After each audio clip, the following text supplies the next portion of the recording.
Bonjour à tous, bienvenue dans le film du dimanche, l'émission qui améliore votre culture ciné en moins de 10 minutes par semaine. Et aujourd'hui on parle Corée, choc psychologique, et nous allons pleurer un max avec Hope de Lee Jun-ik.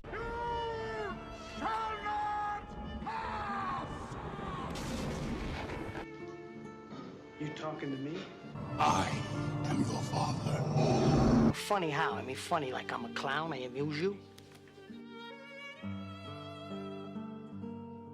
Le cinéma, comme tout art, aborde un ensemble très large de thématiques. De la plus joyeuse à la plus sordide, en passant par la plus what the fuck, beaucoup de thématiques ont été abordées par les différents cinéastes qui se sont succédés. Tous ces thèmes nous font éprouver une foule de sentiments, aussi bien la joie que la peur. L'un des sentiments les plus utilisés au cinéma est la tristesse. On ne peut compter les films ayant pour but de rendre le spectateur triste. Il faut dire que c'est une émotion très forte et marquante. Mais rares sont les films qui ont réussi à utiliser la tristesse pour nous rendre heureux. C'est le cas du film dont je vous parle aujourd'hui, Hope.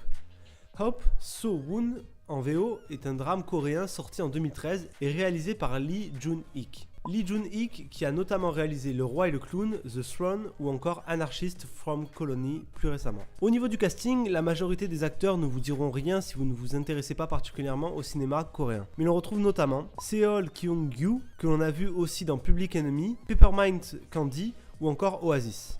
Ji-won, que l'on retrouve dans Contes de cinéma, Missing Woman ou encore Master. Mais aussi la petite Lee Rae, qui joue là son premier rôle et elle jouera ensuite dans des séries comme Super Daddy You, Six Flying Dragons ou encore Come Back Mister. Le film est passé quasiment inaperçu avec seulement 17 millions de dollars de recettes dans le monde. Le film obtint cependant un certain succès critique, avec notamment 4 Blue Dragon Film Awards, l'équivalent des Oscars en Corée du Sud. Le film a aussi droit à des notes particulièrement bonnes sur les différents sites de notation, comme en atteste son 8,1 sur 10 sur Sens Critique. Le film raconte la reconstruction de So-woon et de sa famille après l'agression sexuelle qu'elle a subie. Alors je vous entends déjà, oula Alexis, qu'est-ce que t'es allé nous chercher là? Un film coréen, inconnu, qui parle du viol d'une gamine?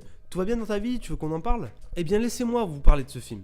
Vous expliquer pourquoi il est rapidement devenu l'un de mes films préférés. Commençons par parler du propos de fond de ce film, qui, comme vous l'aurez compris, n'aborde pas que des thèmes légers. Vu le synopsis, vous vous en doutez, le film va aborder le thème de l'agression sexuelle en long et en large. Cependant, là où la majorité des films se serait concentrée sur l'aspect judiciaire ou l'envie de vengeance des protagonistes, Hope décide de s'intéresser à la reconstruction. Et c'est non seulement original, mais aussi une bonne chose, puisque cet aspect pourtant primordial est trop souvent délaissé dans ce genre de film. Le fait d'aborder ce thème-là en particulier nous rapproche d'autant plus des personnages, puisque l'on rentre dans leur intimité la plus profonde. Cela donne aussi une certaine authenticité au film. À travers cette reconstruction, plusieurs thèmes seront évoqués. Déjà, le processus par lequel l'enfant va passer afin de se remettre de l'acte, à travers sa thérapie. Les nombreux sentiments que peuvent ressentir les victimes de ce type d'agression nous sont donc montrés, notamment la honte totalement injustifiée puisque l'enfant n'y est pour rien, la tristesse, la remise en question de la vie ou encore la peur. Peur qui est spécifiquement abordée dans le rapport parent-enfant et notamment le rapport père-fille. Avec cette peur de l'homme qui est tout à fait normal de ressentir et qui rejaillit sur le père. Relation avec le père qui sera l'élément central du film et par lequel la majorité des messages seront transmis. Malgré ces thèmes très durs,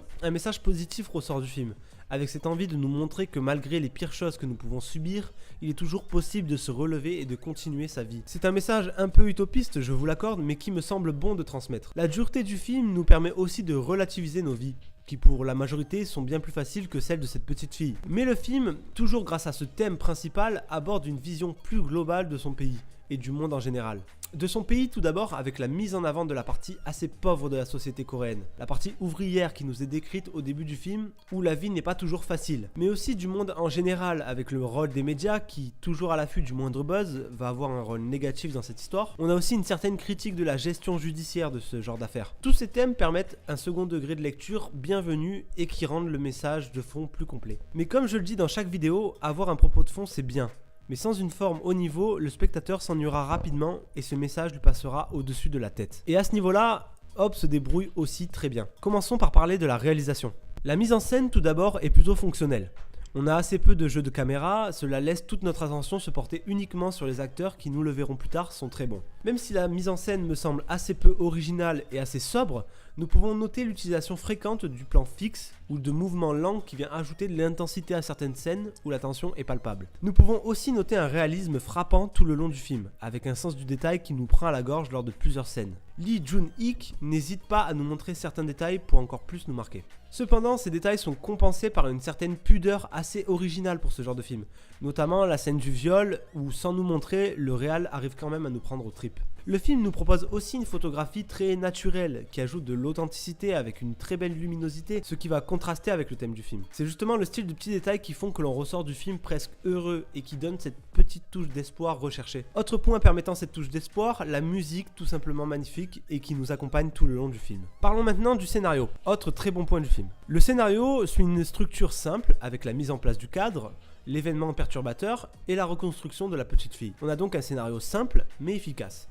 La première partie est intéressante puisqu'elle nous permet de comprendre comment fonctionne ce petit monde et de manière rapide. La première partie fonctionne du fait que l'on sait ce qui va arriver à l'enfant, puisque mentionné dans le synopsis. On a donc pendant la première demi-heure une appréhension permanente qui fait monter la tension. Le scénario est aussi surprenant sur la direction qu'il prend après l'accident. En effet, le film décide de se focaliser sur l'épanouissement de la jeune fille, quand la majorité des films du genre se concentrent plutôt sur la poursuite de l'agresseur. Là encore, le film joue avec nos attentes. Au rang des bons points, nous pouvons aussi noter la qualité des dialogues tout le long du film. Clairement réaliste et empreint d'une philosophie intéressante. L'humour très présent aussi, qui en contrastant avec les scènes plus tristes, les rend d'autant plus fortes. Il permet aussi une plus grande implication du spectateur, qui va se rapprocher des protagonistes grâce à ces petites touches d'humour. Enfin, parlons des personnages et des acteurs qui les incarnent. Tout d'abord, la majorité des personnages et leur manière de penser nous sont décrits dans la première partie. Le personnage principal, celui de Hope donc, est bien entendu parfaitement développé et suit une évolution cohérente par rapport à ce qu'elle a vécu. L'actrice qui l'incarne, Lee Ray, est tout simplement magistrale dans ce rôle et émouvante au possible. Les parents vont suivre des trajectoires inverses. Le début du film se concentre plus sur la mère et sa relation avec sa fille, quand le père est laissé un peu en arrière-plan de par son caractère. Là où le film se démarque encore une fois, c'est qu'il prend le parti de montrer l'évolution du père principalement,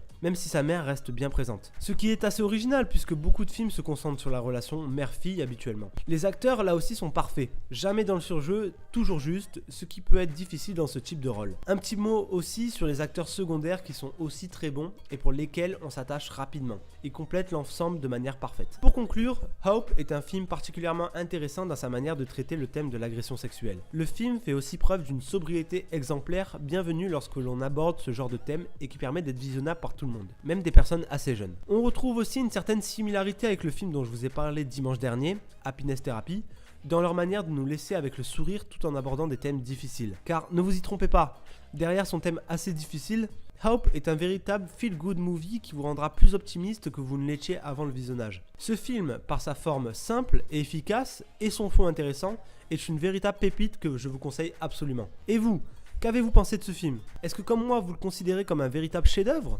Ou avez-vous des choses à lui reprocher? Dites-moi tout cela dans les commentaires. Si vous ne l'avez pas vu, je vous invite à foncer le voir et revenir débattre avec nous. Bon visionnage et à dimanche prochain. Avant de partir, n'oublie pas de laisser un pouce j'aime si tu as aimé la vidéo et un commentaire pour me donner ton avis sur le film. Si le concept te plaît, tu peux t'abonner en cliquant sur l'icône au milieu de l'écran. Tu peux aussi me suivre sur les réseaux sociaux, les liens sont tous dans la description. Enfin, si tu n'as pas vu mes précédentes vidéos, je t'invite à les mater en cliquant sur les onglets qui viennent d'apparaître à l'écran. Merci à toi et à dimanche prochain.